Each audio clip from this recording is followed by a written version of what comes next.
Welcome to the SoberQ podcast. My name is Gerry and I'm an alcoholic and I'm sober today.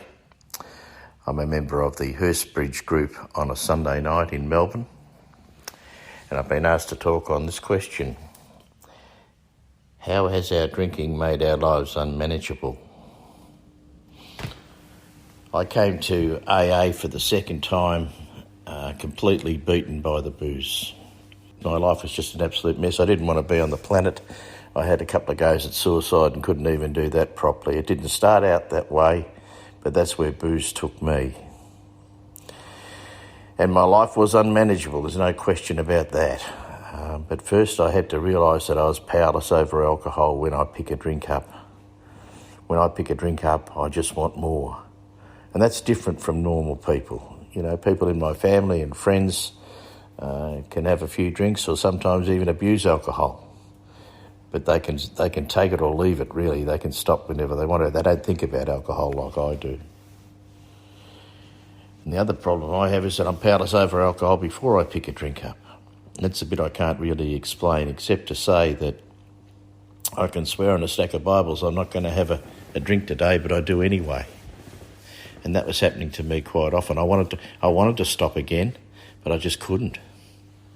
Alcohol was just running my life. And as a result of that, as a practicing alcoholic, my life was unmanageable. I couldn't hold a relationship with anybody. I couldn't be trusted. I couldn't trust myself. As a result of that, my work fell off. I became disinterested in lots of things that I really loved doing, in sport and in just hobbies that I'd had. I'd cut myself off really from lots of people in my life, or they just didn't want to know me anymore because of my behaviour. And that happens to a lot of us. I hear that in people's stories in AA meetings all the time. And it's a miserable existence. It's lonely, and it's not the way we were meant to live. So I came to AA and I realised that through listening to your stories and reading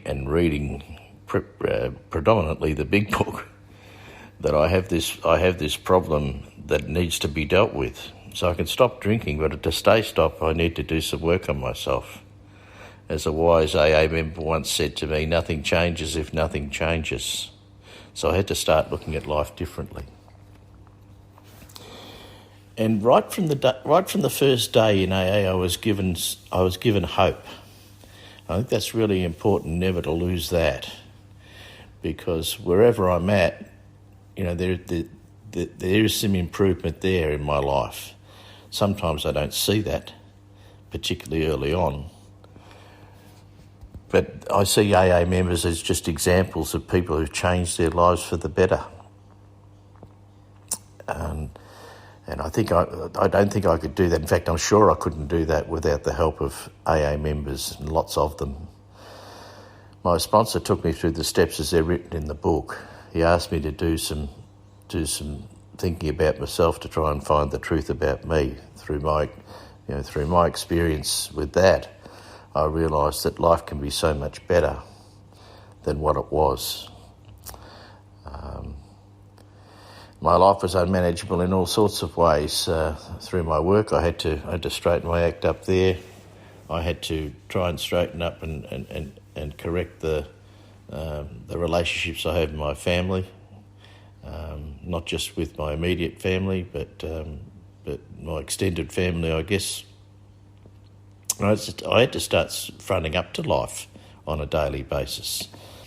So I go to regular and frequent meetings of AA. I try to talk to an AA member every day. I read some parts of the big book each day to help me keep on track as best I can. As a result of coming to AA, and it's about a bit over 14 years now that I've been sober, I reckon I'm happier now than I've ever been in my life before. So I thank you for giving me this opportunity to speak. I hope it's been of some use to people, but I reckon it's been of more use to me than anybody else. Take care and God bless. If you would like to share your experience on a recovery question, visit the SoberQ podcast website at soberq.com. Thanks for listening.